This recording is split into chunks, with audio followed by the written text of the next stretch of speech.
Buenas tardes, vamos a continuar con el segundo artículo. Este es un artículo de revisión. El tema es la nicotinamida oral, la función en la quimioprevención del cáncer de piel. Como remembranza, vamos a recordar que la nicotinamida es una vitamina semielemental. Es la forma amida de la niacina, que es la proteína B3. Lo más característico que tiene esta vitamina son las vías celulares a través de las que actúa, dentro de los cuales podemos mencionar los factores de transcripción Folhead, las sirtuinas, que son unas enzimas que actúan a través del metabolismo celular y que regulan la transcripción de algunos genes. Las proteínas quinasas B, las AKT, las proteínas BAD, las captasas que están relacionadas mucho con la muerte celular programada y las proteínas PARP.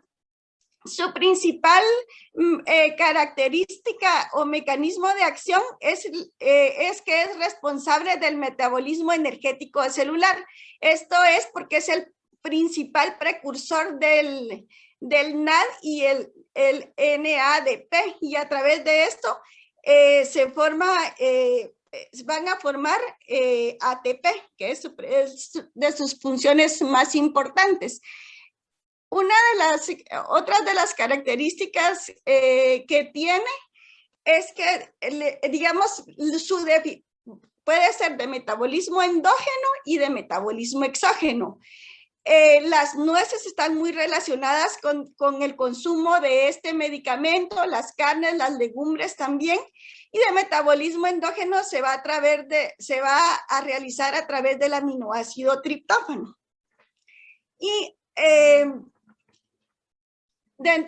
entonces ya hablando específicamente de la nicotinamida y su relación con la carcinogénesis en la piel, vamos a enfocarnos el día de hoy acerca de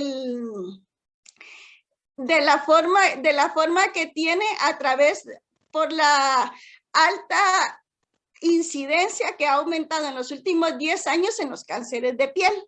Entonces lo han relacionado con la carcinogénesis en los cánceres de piel, y dentro de sus características por las que se da la carcinogénesis es que regula los genes inmunosupresores. Entre ellos vamos a encontrar principalmente el P53 y las sirtuinas. La restauración intracelular a través del ADP, que es adenosindifosfato, y se han tratado de dar algunos medicamentos para disminuir el daño mediado por la luz ultravioleta, que es el principal factor de riesgo para el desarrollo del cáncer de la piel. Entonces, dentro de estos medicamentos que se han utilizado, se pueden encontrar las estatinas, la vitamina A y D y algunos antiinflamatorios, aunque no ha habido un balance efectivo que nos haga ver que haya habido una adecuada respuesta. Entonces, ¿cómo se utiliza la nicotinamida y quimioprevención primaria?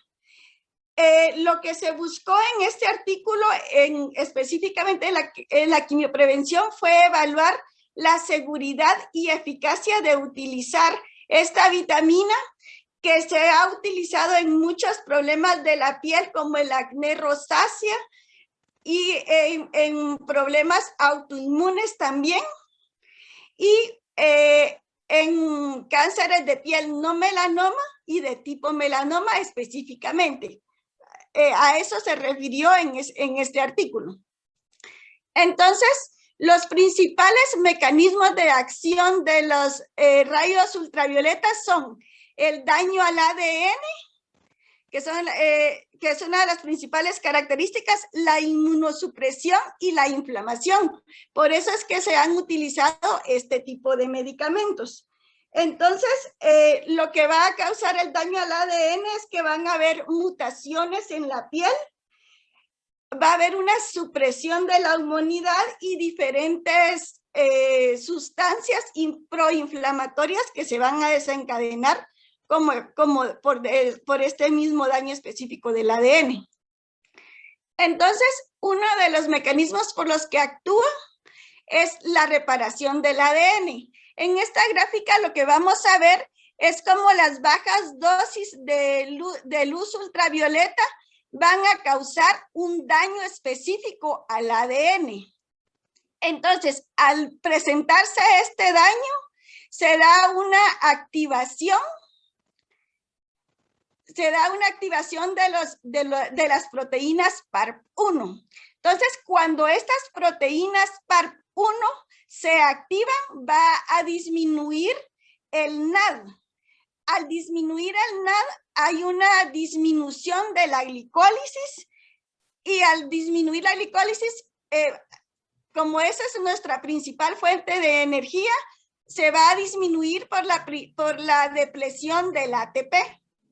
Entonces, cuando esto sucede, se va a producir una crisis energética celular. Entonces, lo que se busca en este tipo de medicamentos es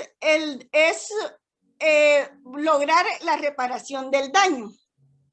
Entonces, los tres mecanismos por los que se daña son la ruptura de las cadenas, los enlaces cruzados y las bases modificadas. Entonces, cuando hay un daño a la célula, vamos a presentarse acumulaciones de aberraciones y por lo tanto se va a dar una estabilidad genómica que se va a traducir en una mutación y una inmunosupresión. Hasta acá estamos viendo el daño que va a producir la luz ultravioleta. Entonces, cuando al paciente se le administra la nicotinamida, como es un principal precursor del NAD, van a aumentar la glucólisis nuevamente, y entonces se va a dar una función mitocondrial adecuada, se va a quedar intacta, vamos a llegar al ciclo de Krebs y por lo tanto no se va a presentar la apoptosis. Entonces, este es el mecanismo por la que se repara el ADN a través de cuando el paciente utiliza la nicotinamida en los pacientes que tienen riesgo de cáncer de piel por la exposición a la luz ultravioleta. Y a pesar de que pues, a la población se le ha hecho conciencia de utilizar filtros solares, es algo que no hemos logrado como hacer llegar al mensaje a nuestra población, y por lo tanto se sigue con mucha exposición a este tipo de tumores que se ve reflejado en el aumento de casos. El segundo mecanismo por el que se va a dar es por la inmunosupresión a través de la luz ultravioleta. Entonces, la forma en que se va a dar es modulando las funciones de las células presentadoras de antígenos, y lo que se va a dar es una mayor producción de interleuquina 10. Al aumentar la interleuquina 10, va a dar una mayor sensibilidad de daño al ADN y dificultad para la reparación, y es ahí donde se le da una segunda apuesta a este mecanismo para ver la funcionalidad de la nicotinamida, y entonces la función de esta vitamina lo que es restaurar los niveles de energía para reparar al daño del ADN y previene la sobreactivación de PARP, que es una de las vías por las que se involucra esta vitamina principalmente. Entonces, cuando lo hace a través de esta proteína PARP, como lo que se desencadena son muchas sustancias como las interleuquinas, principalmente la interleuquina 10, que va a desencadenar que se libere la interleuquina 6, las quimiosinas y también las moléculas de adhesión celular, como serían los monocitos. Entonces, y el tercer factor que es el de los más importantes que se da, es la activación de PARP1, la inflamación a través de la activación de PARP1.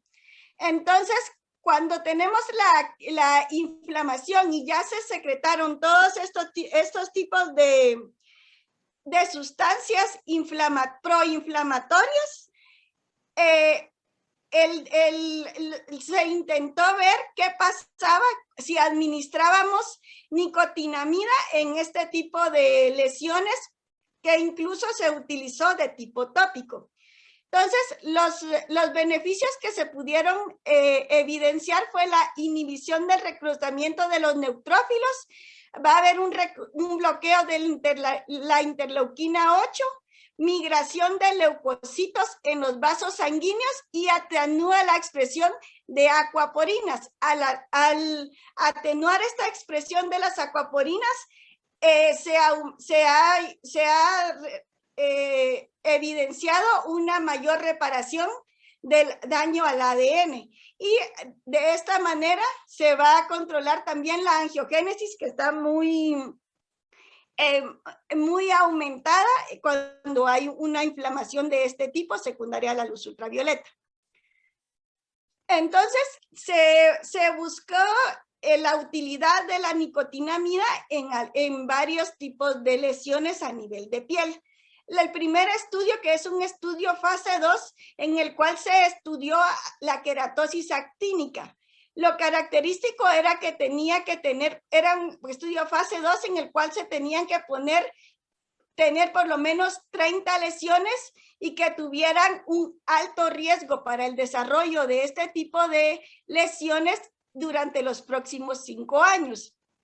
Y la terapia que se dio fueron en 2 grupos. Al primer grupo se le dio 500 miligramos 2 veces al día versus placebo, o 500 miligramos una vez al día. Entonces, ¿qué resultados se obtuvieron en este tipo de estudio de la queratosis actínica? A los pacientes que se les dio placebo, desarrollaron 20 cánceres de piel no melanomas, 12 cánceres vasocelulares y 8 cánceres de células escamosas.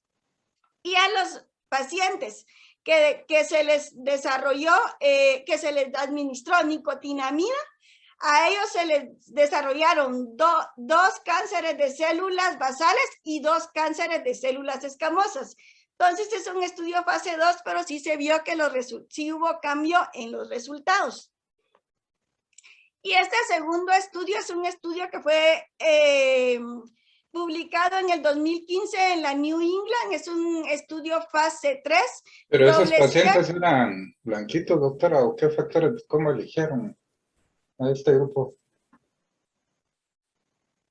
De estos pacientes. Ajá.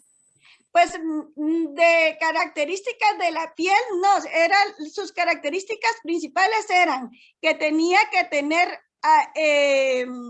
por lo menos 30 lesiones de queratosis actínica, y una de las críticas que se le hizo era que no importaba el tamaño de estas lesiones.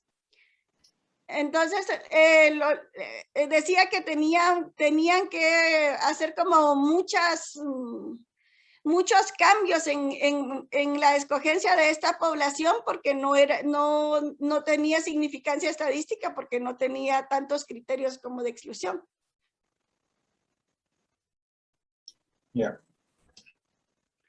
Y entonces, este es el estudio fase 3, es el estudio OnTrack, en el cual se aleatorizaron 386 pacientes, y los objetivos del estudio eran evaluar la función quimiopreventiva efectiva y la seguridad de la nicotinamida.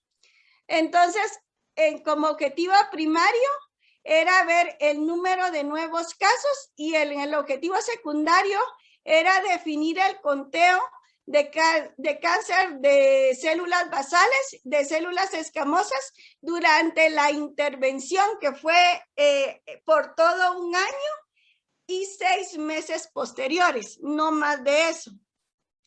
Entonces, dentro de los resultados que se obtuvieron, para ver el objetivo primario, que fue el de nuevos casos, la evaluación se fue dando cada 3 meses. Entonces, se encontró que a los 3 meses, al brazo que se le dio nicotinamida, se le disminuyó en un 11% el número de casos, a los 6 meses un 14%, a los 9 meses un 20% y a los 12 meses un 13%. En pacientes que tenían cánceres de piel, no melanoma, a 3 meses se disminuyó en un 25%, a 6 meses un 27%, a 9 meses un 18% y a 12 meses un 29%.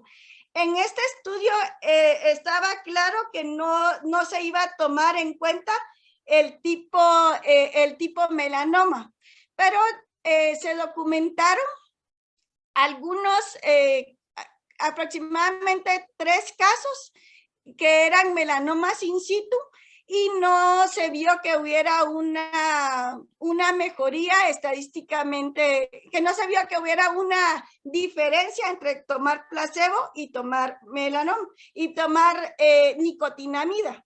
Entonces, una de las cosas que hacían hincapié es que los pacientes que padecen melanoma, los que tienen las mutaciones BRAF, por ejemplo, tienden a desarrollar una mayor cantidad de nicotinamida. Entonces, probablemente sería más deleterio que beneficioso el dar esta vitamina en este tipo de pacientes. El evento adverso que se dio mayor grado 3 fue la infección mucocutánea para el grupo que recibió nicotinamida en relación al grupo placebo. El segundo, otro estudio o de otra de las características poblacionales era estudiar el beneficio que se daba en los pacientes que tienen alto riesgo de exposición a arsénico y la utilización de nicotinamida. Entonces, se ha visto que los pacientes que tienen mayor predisposición al daño por la ultravioleta y tienen mayor exposición al arsénico, hay un aumento al daño del ADN y hay una dificultad mayor para los mecanismos de reparación. Entonces, a los pacientes que se les dio nicotinamida, se le evidenció que mejoraba los mecanismos de reparación en este tipo de pacientes, pero no hubo significancia estadística tampoco. Entonces, ¿cuáles son las indicaciones terapéuticas que tenemos que dar? El 500 miligramos al día BID tuvo una mejor respuesta que 500 miligramos al día diario. Una de las principales características de esto es que su efecto no es tan durable. Entre más crónico en tiempo se utiliza, se ha visto una mejor respuesta, pero esa respuesta no dura más allá de los 6 meses de haber omitido el tratamiento.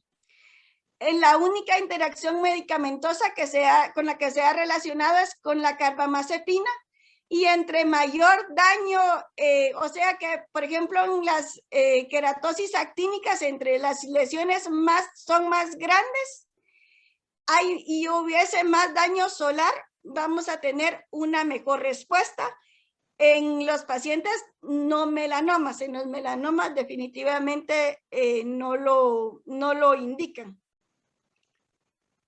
Y dentro de las conclusiones es que la nicotinamida se usa en dermatosis crónicas, en acné rosáceo principalmente, y como quimioprevención en cáncer de piel no melanoma. Regula genes supresores como P53 y sirtuinas, que son principales mecanismos de acción